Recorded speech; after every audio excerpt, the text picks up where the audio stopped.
please escort this suspect for interrogation. Leighton, I confess I am puzzled. Why should a young lad like you take a gun from the hands of a dead man and set off in pursuit of a probable killer? I know. I keep wondering that, but at the time it was like a reflex. A criminal ought to be arrested, and he was armed. You were willing to risk your life. That was a little foolish, unless you wanted revenge. No, Mr. Holmes. I was just being brave and stupid. I'm sure that you were, but I believe that you may have recognized one of the victims, Brian Vercotti. You knew that gentleman well, did you not? However could you know that? You have a typical tattoo of the Westgate Brotherhood upon your hand. I observed exactly the same mark upon Mr. Vercotti. You came to know him from your sharing a past prison sentence. Am I correct, Mr. Chapman? Oh, God. You're right, Mr. Holmes. Would you tell me a little about Brian Vercotti? We were convicted for a robbery. Once in prison, both of us joined one of these fraternities. During that year, we tried to help each other out, you know? You were quite young then, I believe. Yes, Mr. Holmes, we were. We'd only stolen a pound of meat. After we were released, and when I saw what my little brother had become, I decided to work towards living an honest life. And Vercotti? He had a hard time. His sister had died in a Whitechapel dispensary while he was in prison. He had no family anymore. Our paths split. He fell back into crime. So you lost him? Yes. And for around 2 years, I heard no news of him at all. We shall see you soon, young man.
Here it is. I need to continue my research in my archives.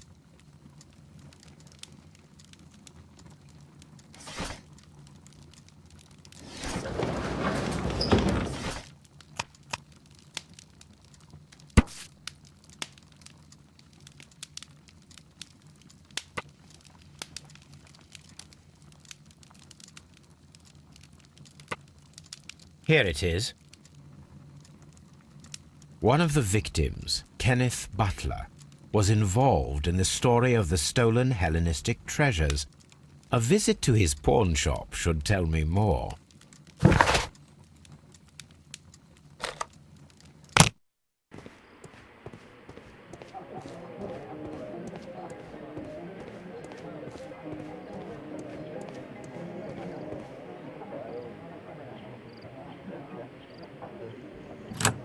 Mr. Butler's key matches the lock perfectly.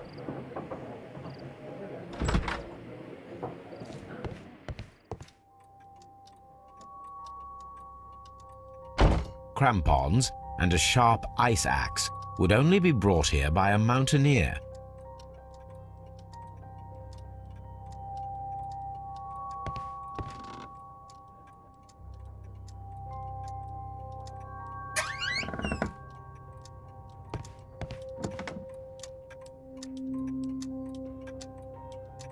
A flare pistol.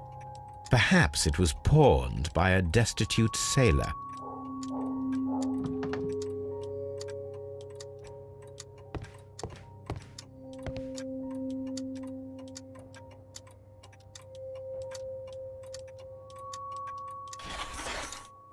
It looks as though Mr. Butler kept a careful record of his operations.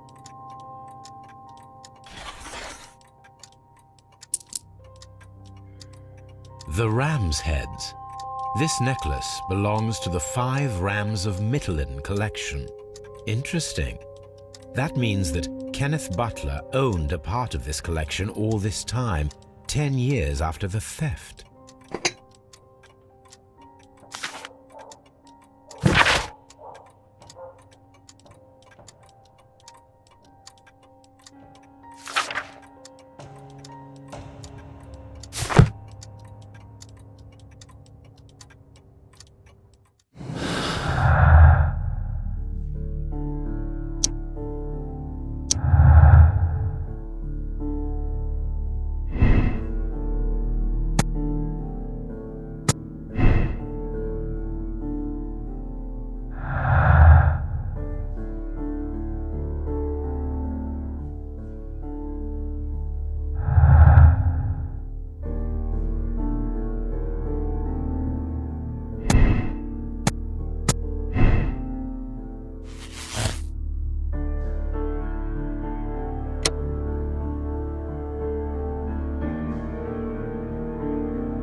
What's up with you, lad?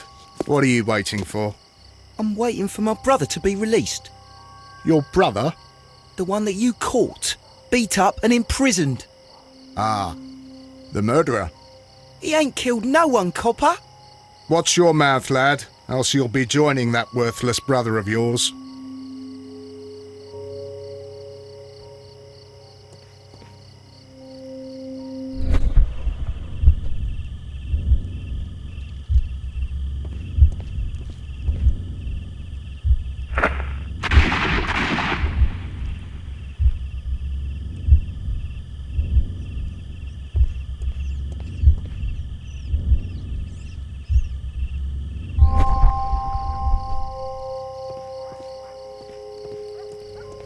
A fairly long pole with a forked end.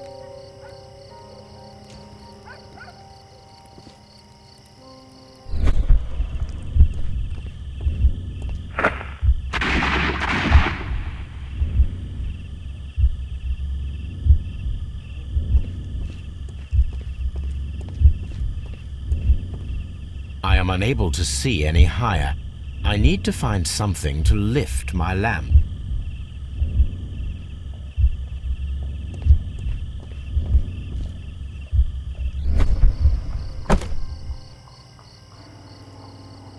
This should be useful.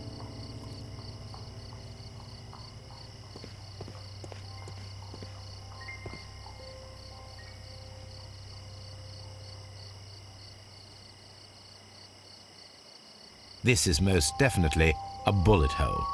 The brick cracks are fresh. Watson, There was a third shot fired in this street.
Constable Marrow, I would value your assistance in this investigation. It would be my pleasure, Mr. Holmes. I would like to make sure that there are no places in Half Moon Street where a man could hide while you were running through it with your lamp. All right, Mr. Holmes, what should I do? Take your lamp and start walking, just as you did before, and try to find me. Understood.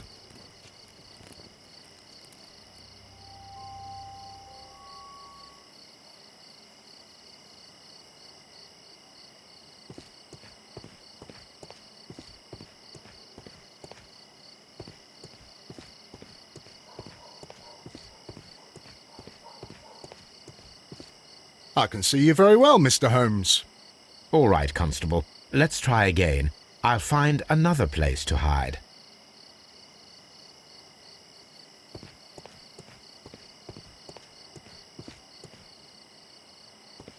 Here you are, Mr. Holmes. All right, Constable. Let's try again. I'll find another place to hide.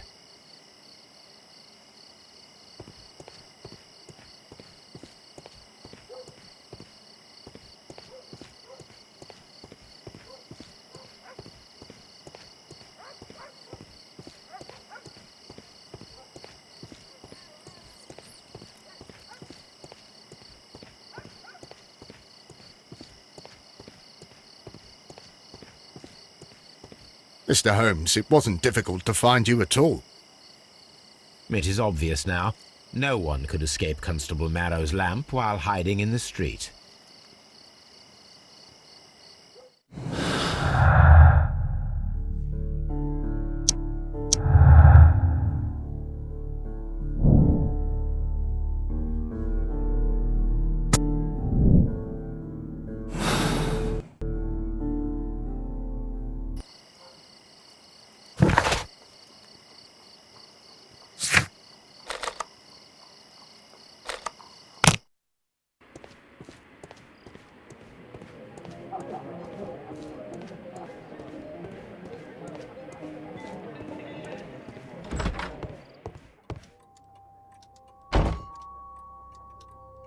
These tools are exactly what I need to climb the wall.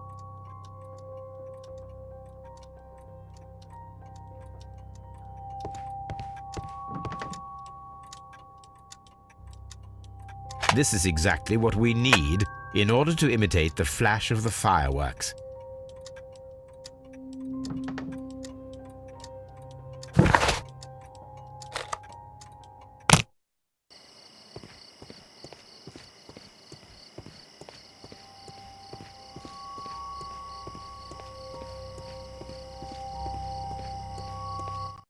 Why are you looking at me all the time like that?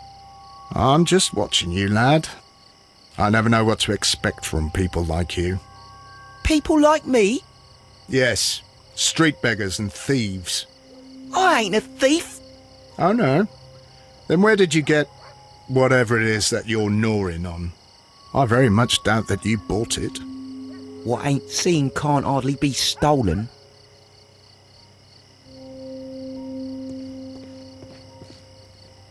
Constable Marrow, Watson, I would like to perform another kind of reenactment with your help.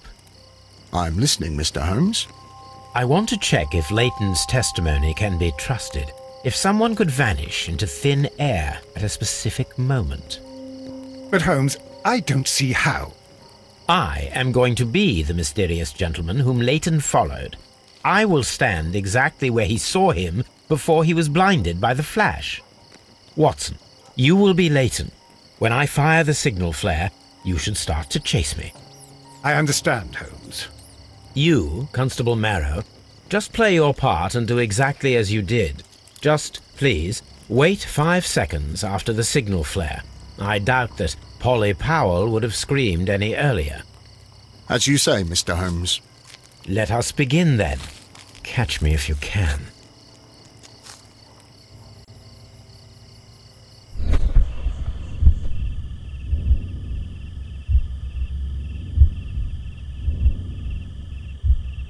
This wall is cast in shadow. It would be difficult to see anyone scaling it.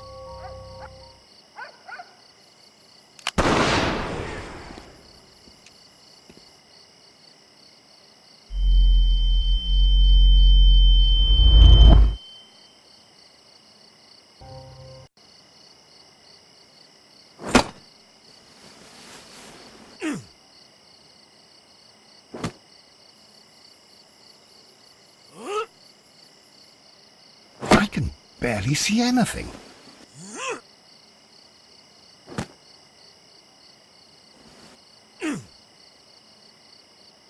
Holmes? Are you there?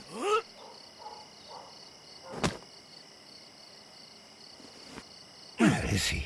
My God, a man can't just disappear like that. Holmes? Holmes? Where are you? I cannot see you, Mr. Holmes. Dr. Watson, it seems that Mr. Holmes has disappeared. Don't worry, gentlemen, I am up here, above your heads. How on earth did you get up there, Holmes? I am using crampons and a climbing axe, although the person we are looking for did not leave any traces of such tools. Constable, is there any way to get to the top of this building? Yes, Mr. Holmes, I can show you. The door to the building can be found from Whitechapel Street. Gentlemen, I am on my way down.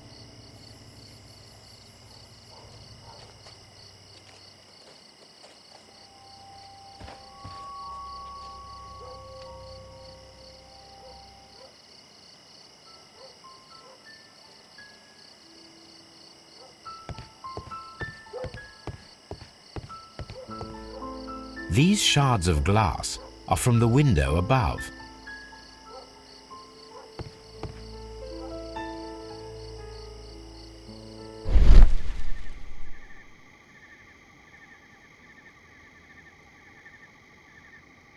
A cluster of thick black threads. They're unusually strong. I should examine them under the microscope. It's empty. Someone broke through the window to get inside the attic, but in his haste he ripped his jacket. We can conclude that the person whom Leighton saw climbed up the wall, broke into the attic window, and escaped through the hatch.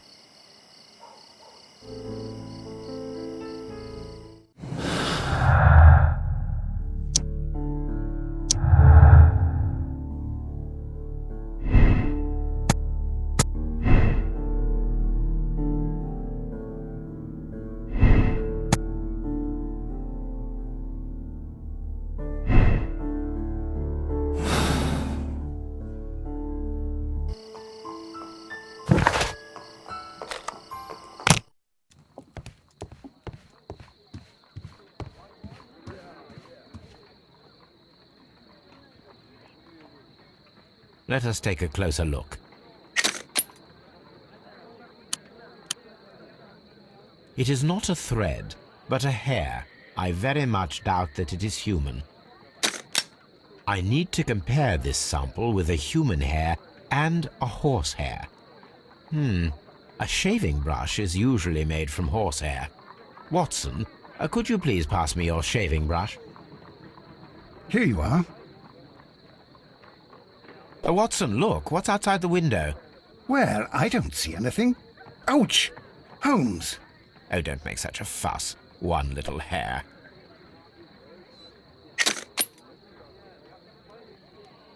Human hair is significantly thinner than the black sample. The horse hair is thinner than the hair that we found. So, this black hair belongs to an animal, and it is larger than a horse. A hair from a large and exotic animal.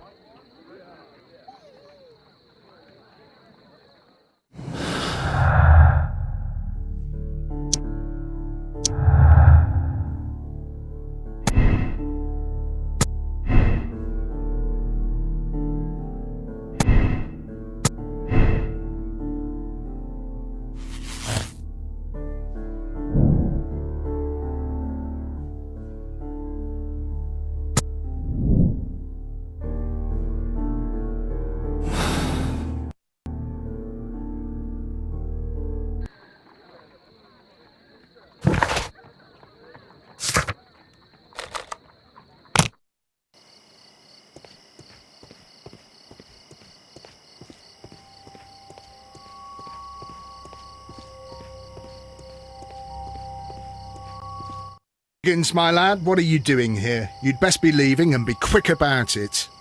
I've done nothing wrong. You'd learn more by watching Mr. Holmes. He knows exactly what he's doing. Not like you. Oi, watch your tongue.